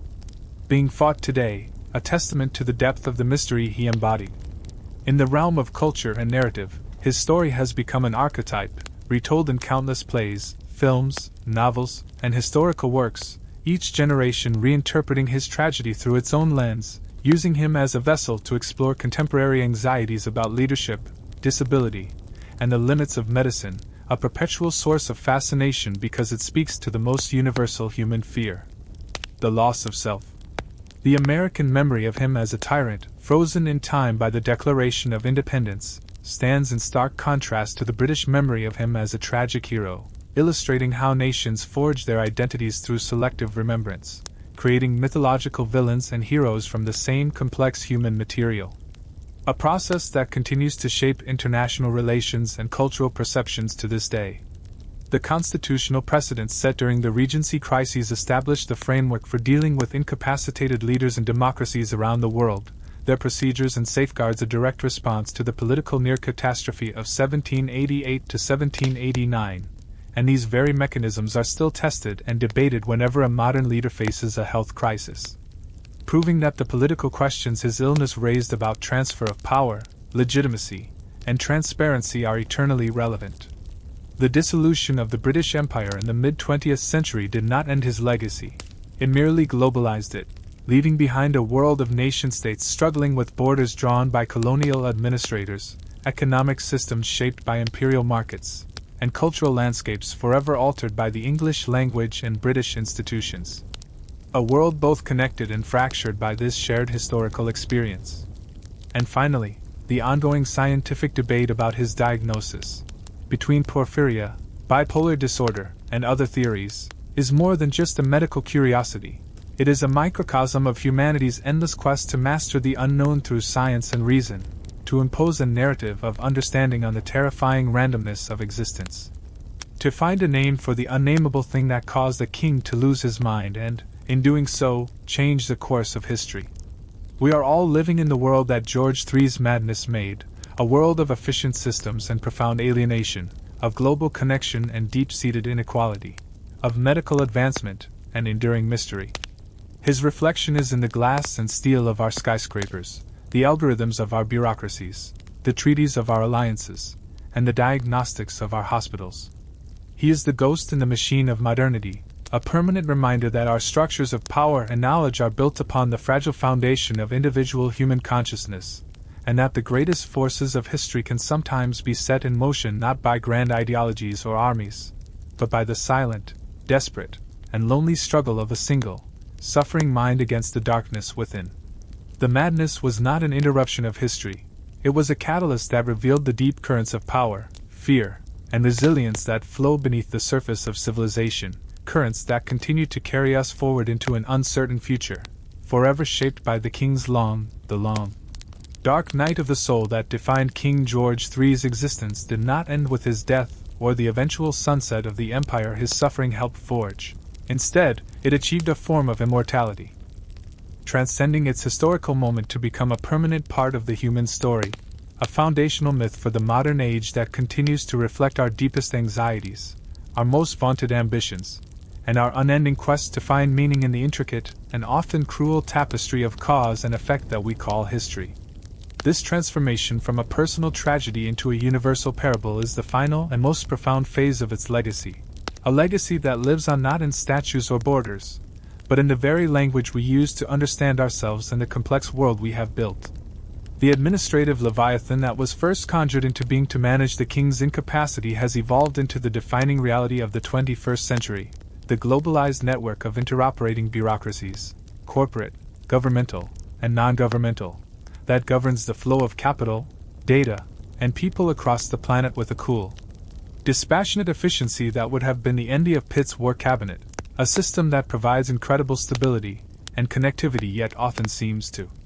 operate on a logic so abstract and self-referential that it feels alienating to the individual human spirit, creating a societal sense of being strapped into a vast, comfortable, but inescapable restraining chair of its own making, managed for our own good but ultimately beyond our control. The geopolitical order that crystallized from the decades of conflict with revolutionary France, an order predicated on a conservative power-balancing revolutionary chaos, established the fundamental rhythm of international relations for centuries, a rhythm that pulsed through the Cold War and continues to dictate the West's response to perceived existential threats. A mindset that views any radical shift in the global balance of power not as a political change but as a pathological outbreak of disorder, a madness that must be contained and suppressed through a combination of economic sanctions, diplomatic pressure, and military might, a direct ideological descendant of the fear that gripped the British establishment as they watched their king unravel. The economic engine of capitalism, refined in the furnace of the Napoleonic Wars to fund the preservation of the British state, has now achieved global dominion, creating unprecedented wealth and technological innovation while also generating vast inequalities and a pervasive sense of psychic dislocation, a world where the drive for efficiency and growth often mirrors the manic, uncontrollable energy of the king's worst episodes, a self-perpetuating system that seems to have its own relentless, sometimes irrational, momentum, demanding constant activity and production much like the king's mind demanded constant, frantic speech, leaving us all in a state of perpetual low-grade agitation that is the modern equivalent of his restless torment. The cultural rehabilitation of George III into a symbol of bourgeois virtue and paternal duty provided the moral scaffolding for the British Empire's civilizing mission, a narrative that has been adopted and adapted by every hegemonic power since, a need to cloak the realities of geopolitical dominance and resource extraction in the language of benevolence, order, and historical necessity. A need to believe that our power is not just force but a form of righteous stewardship, a psychological imperative that began with the need to see the king's recovery not as a political accident but as a divine validation of the British Constitution and the moral character of its people. The relentless, centuries-long medical detective hunt to diagnose his illness is a microcosm of humanity's entire project of enlightenment, the belief that through reason, observation, and science, all mysteries, even the mystery of a mind's undoing, can be solved, categorized, and mastered, a belief that drives our medical research, our space exploration, and our particle physics. Yet one that is perpetually humbled by the complexity of the human condition, a reminder that for all our advances, the mind remains the final and most mysterious frontier, and that our quest for a definitive answer about George III's suffering is ultimately a quest to conquer our own fear of the unknown and the uncontrollable within ourselves. His story forces us to confront the uncomfortable relationship between individual suffering and historical progress, holding up a mirror to the painful truth that great historical transformations are often built upon a foundation of immense personal agony, that the gears of history are frequently turned by the grinding down of human souls, and that the smooth, rational narratives we construct to explain the past are often lies that help us sleep at night, obscuring the chaotic, arbitrary, and deeply personal tragedies that are the true engines of change. We see his reflection every time we debate the mental fitness of a world leader, every time we struggle against the impersonal forces of a vast bureaucracy, every time we celebrate technological progress while feeling a pang of existential anxiety, and every time we try to reconcile our personal moral code with the complex demands of the systems we inhabit. The madness of King George III is the original trauma of the modern world, a shock to the system from which we have never fully recovered, and the world we live in, its shape, its logic, its triumphs, and its failings, is in no small part the world he, in his agony, helped to create. He is the ghost in the machine of our global civilization, the silent, suffering figure at the heart of the empire of reason, a permanent reminder of the price of order and the fragility of the human mind that must somehow bear the weight of history. His long night is our night too, and we are all, in a sense, still waiting for the dawn, living in the world his madness made, forever deciphering its patterns and haunted by its reflections. The story does not end, it simply becomes our own.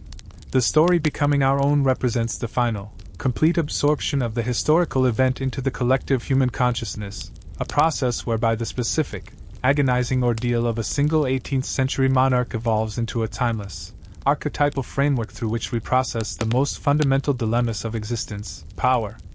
and identity in a postmodern world, transforming the narrative of King George III's madness from a tale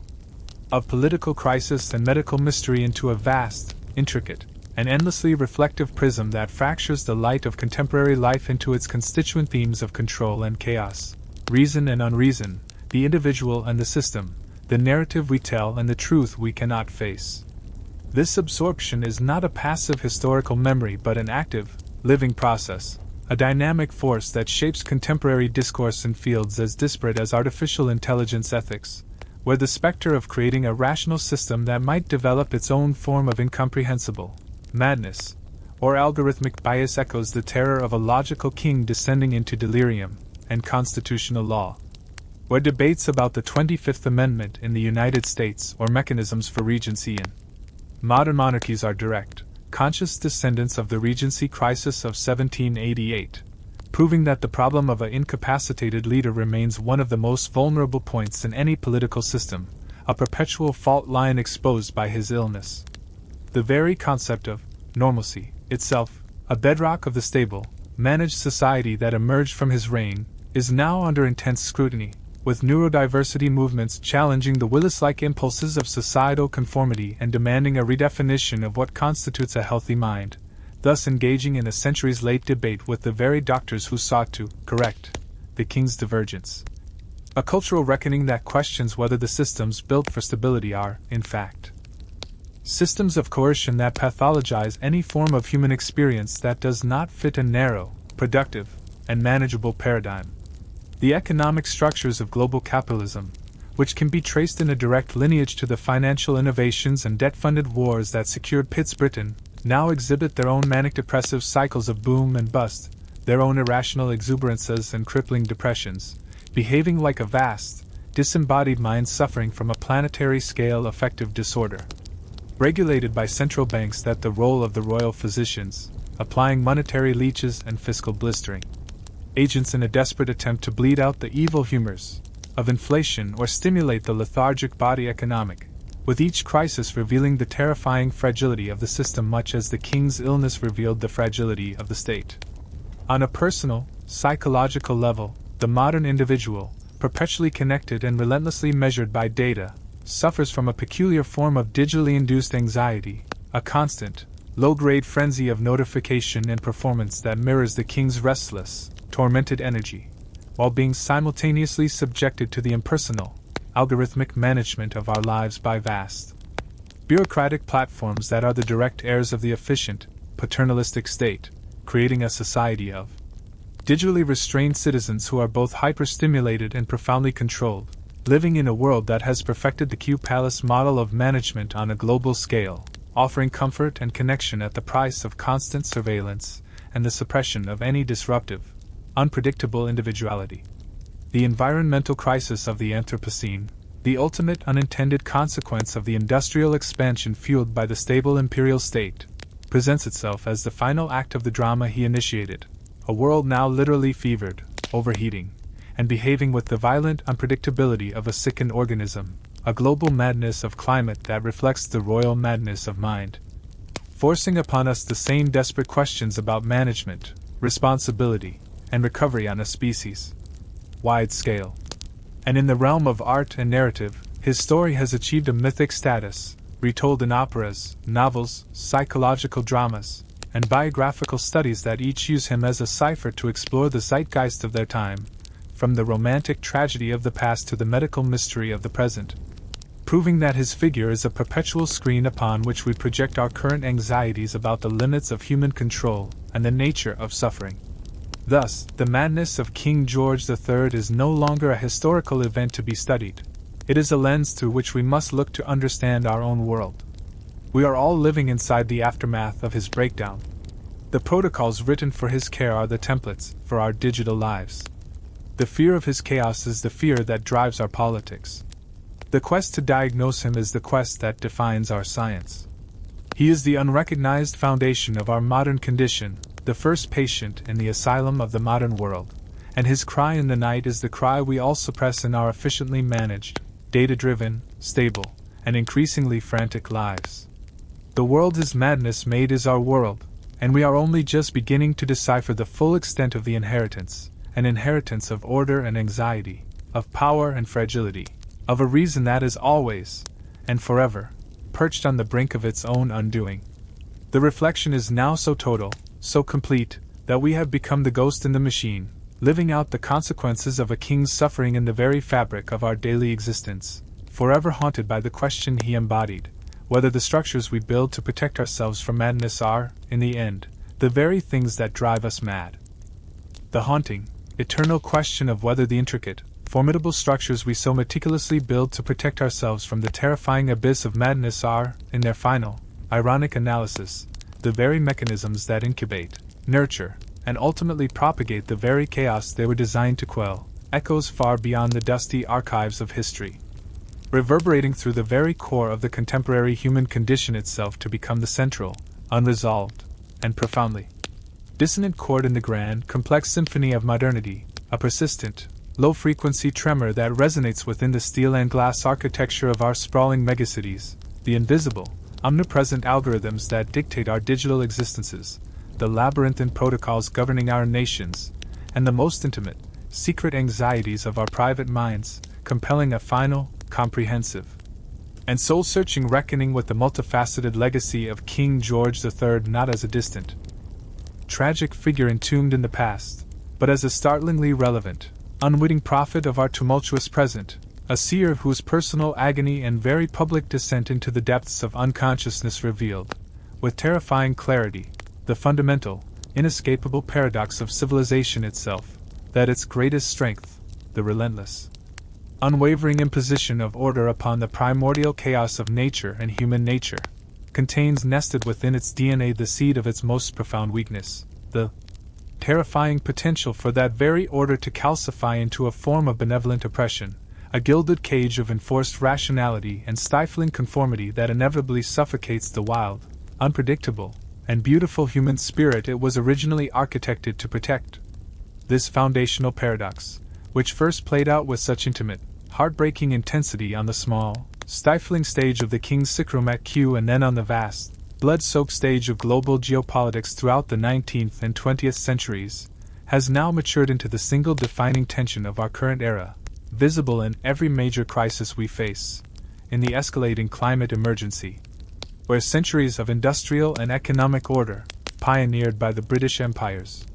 relentless drive for resource extraction and efficient production, have now unleashed a new form of environmental chaos upon the entire planet, threatening the very basis of organized society. In the digital panopticon we now inhabit, where the utopian promise of connected, seamless global order has simultaneously created unprecedented realms of psychological fragmentation, algorithmic bias,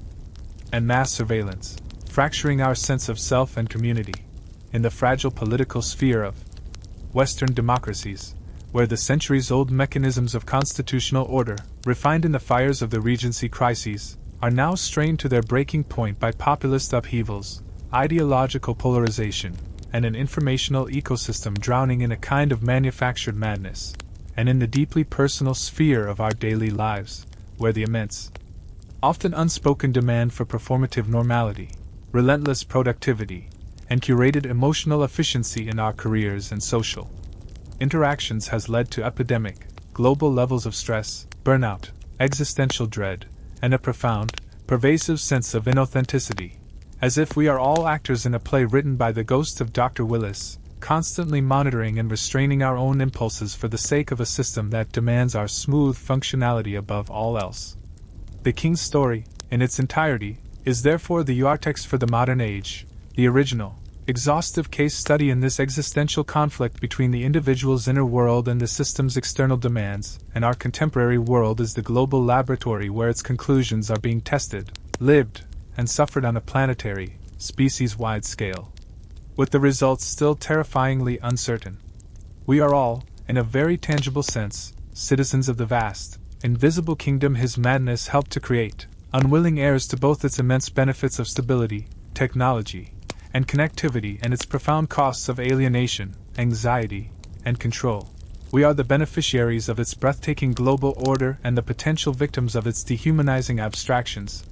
living lives of comfortable confinement within a system of incredible power that we barely understand and cannot control. The long, convoluted, and transformative journey that began with the King's first, incoherent cry in the Windsor Castle of 1788 ends not with a neat historical conclusion or a simple moral, but with a vast, unforgiving mirror held up to our collective face. We have become the ghost in the machine we built, and the machine itself, for all its awesome power and complexity, is ultimately of our own making, a reflection of our own deepest fears and desires for control. The madness of King George III, therefore, has transcended its historical container. It is no longer merely an event that happened to a man and a nation 2 centuries ago. It has evolved, mutated, and expanded into the fundamental condition of modernity itself, the underlying hum of anxiety beneath the surface of our progress, the unspoken price tag on our comfort, the silent question mark hovering over every innovation. The existential restlessness we feel in the 21st century, the sense of hurtling forward toward an uncertain future while feeling strangely trapped, is the amplified, globalized echo of his personal torment, transformed through the alchemy of history from a single man's private agony into the collective, inherited burden of an entire civilization. To truly understand his story in its full, horrific, and triumphant detail is to finally understand the immense, often hidden price of the ordered world we have built, and to glimpse, perhaps, the profound empathy, humility, and courage that will be required to dismantle its most oppressive structures and build a new, more human future, one that makes peace with chaos, embraces vulnerability, and remembers the king not for his madness, but for the devastatingly important truth his suffering revealed to the world, that the structures of order and the chaos of the soul exist in a perpetual, symbiotic, and often violent dance, each defining the other in a feedback loop that shapes history, now completes its metaphysical journey, moving beyond the realms of politics, economics, and psychology to seep into the very ontology of the Anthropocene, becoming a permanent, unalterable strand in the DNA of our planet's current geological epoch, where human thought and its consequent actions, many of which were first systematized in response to the crisis of his mind, have become the dominant force shaping the physical earth, meaning that the king's madness has literally been etched into the geological record, fossilized in the layers of carbon that speak of the industrial empire his stable reign enabled, and encoded in the radioactive isotopes from wars fought with the geopolitical paradigms his illness helped establish. This final, astonishing transformation of a personal tragedy into a planetary condition represents the ultimate victory and the ultimate defeat of the rational order he embodied and then lost. The drive for control, perfected in his name, achieved such total mastery over nature that it now threatens to destabilize the very biosphere, creating a world that behaves with the same febrile, unpredictable volatility that he once displayed, with superstorms as raging outbursts, rising temperatures as a global fever, and mass extinction events as a form of ecological delirium, forcing upon humanity a collective experience of the same helplessness and terror that he must have felt as he lost command of his own being, making us all unwilling citizens of a new Q-Palace, where the entire planet is the patient, and we are both the frantic physicians and the terrified attendants, watching a system of unimaginable complexity sickening from the very medicines we applied to ensure its growth and stability. The philosophical implications of this are vast and terrifying. It suggests that the human quest for reason, when pursued with the relentless, Willis-like determination to subdue all unpredictability, contains a tragic flaw that leads it to generate its own antithesis on an ever larger scale, until the entire world mirrors the internal state of the archetypal sufferer, becoming a macrocosm of the microcosm of his tortured mind.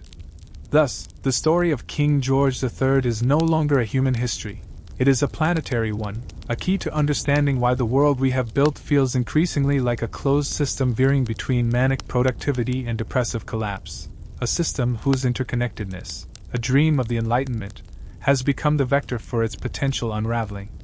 His cry in the night is now the cry of the melting glacier, the feedback loop of the overheating atmosphere, the silent scream of a coral reef bleaching into nothingness. It is the sound of a system pushed beyond its limits, and we are all, now, inside the fit, living the consequences not just of his illness, but of the world his illness made. The final, heartbreaking irony is that the ultimate act of remembering him is not found in history books or medical journals, but in the air we breathe, the weather we endure, and the fragile stability of the world we have inherited. His legacy is the atmosphere itself, and we are all breathing the ghost of his madness, living in a time where the past's most intimate suffering has become the future's most pressing condition, forever binding the fate of a king to the fate of the earth in a shared, and increasingly uncertain, prognosis. The reflection is now total, absolute, and inescapable. We are not just looking at the mirror, we are inside it, and the glass is cracking under the strain of the image it holds.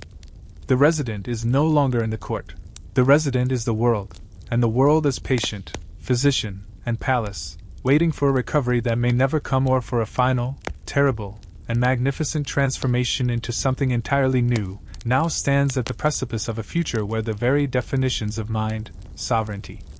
and order forged in the crucible of King George's suffering are being fundamentally rewritten by technologies that represent the apotheosis of the rational control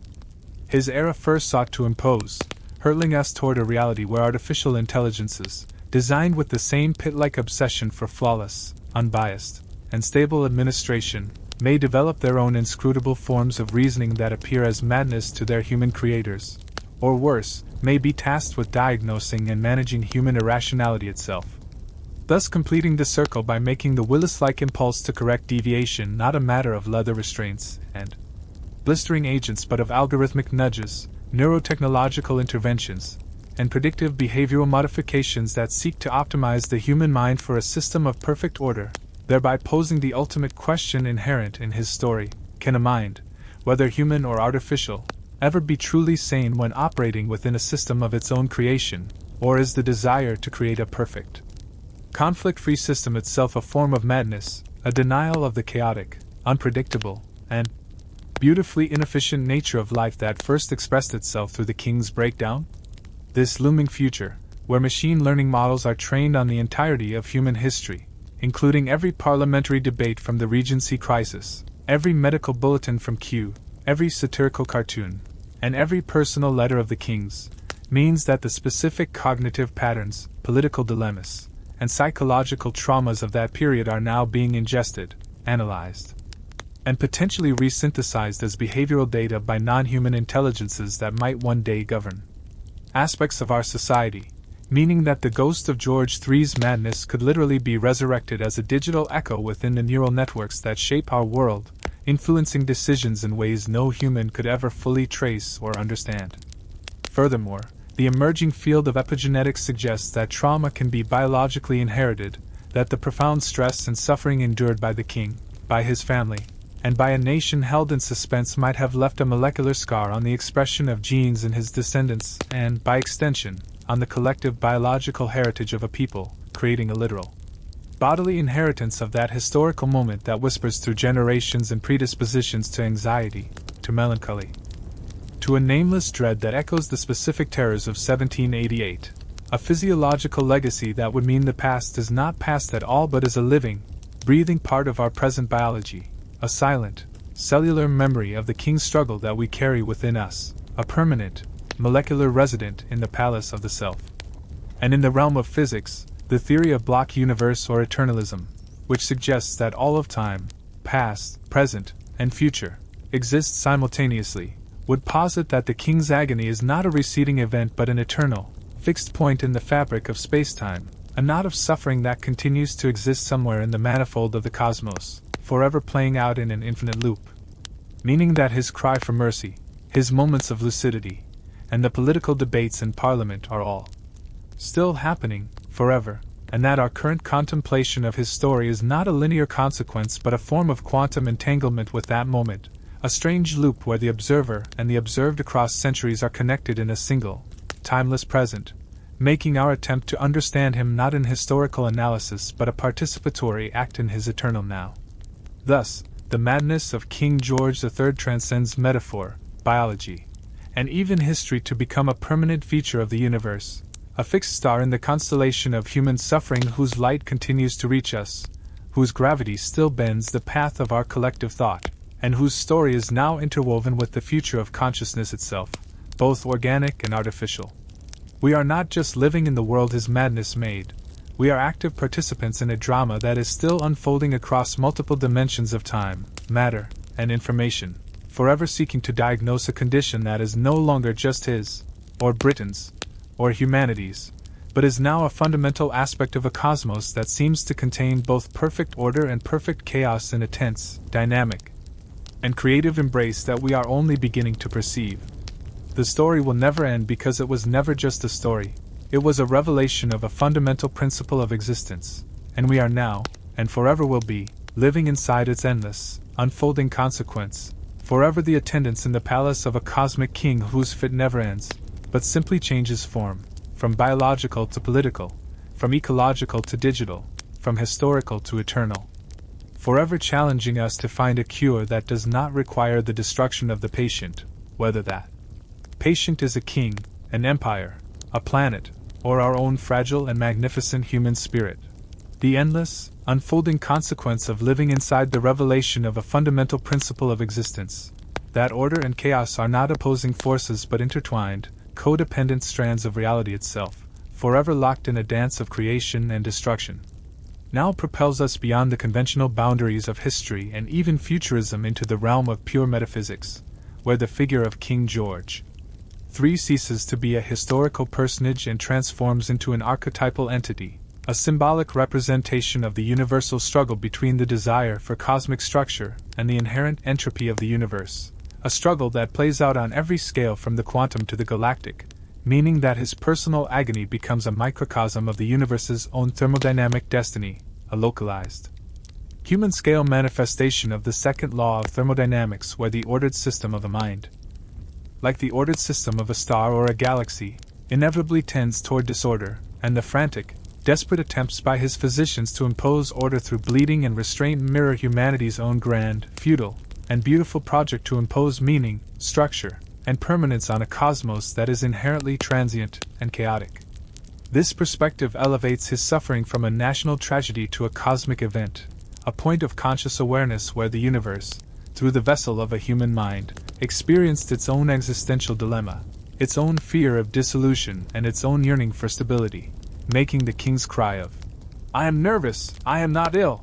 not merely a patient's plea but a fundamental statement of being from the universe itself, an acknowledgement that consciousness is inherently a state of tension. Nervous, condition poised between the perfect order of nothingness and the terrifying chaos of everything, and that this tension is not an illness to be cured but the essential quality of existence.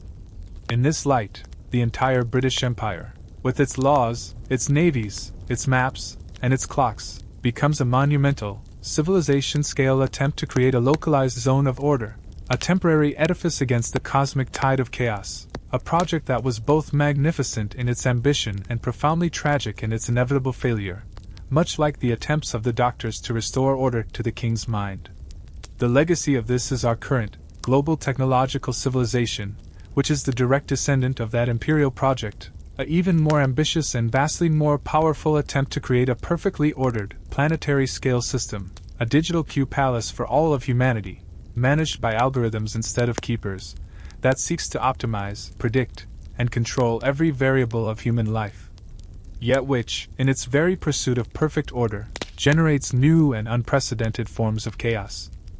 Algorithmic flash crashes, cyber warfare, systemic fragility, and psychological alienation, thus repeating the ancient pattern on a grander scale.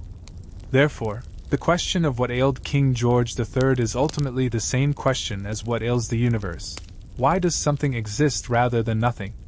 And why does that existence seem to be characterized by a constant, dynamic, and often painful struggle between form and formlessness? We are not just studying his illness, we are contemplating the foundational condition of all that is. His story is the human face of a cosmic mystery, and our ongoing fascination with it is a reflection of our own deep, often unconscious, desire to understand our place in a universe that seems both intelligible and maddeningly incomprehensible. The resident is no longer in the court, or the world, or even the system. The resident is existence itself, and the palace is the entirety of space-time, and we are all, forever, both the king struggling for coherence and the physician trying to impose it, trapped in a loop of our own making, forever seeking a cure for a condition that is the very definition of being alive. The madness never ended. It was simply recognized for what it always was, the fundamental state of affairs.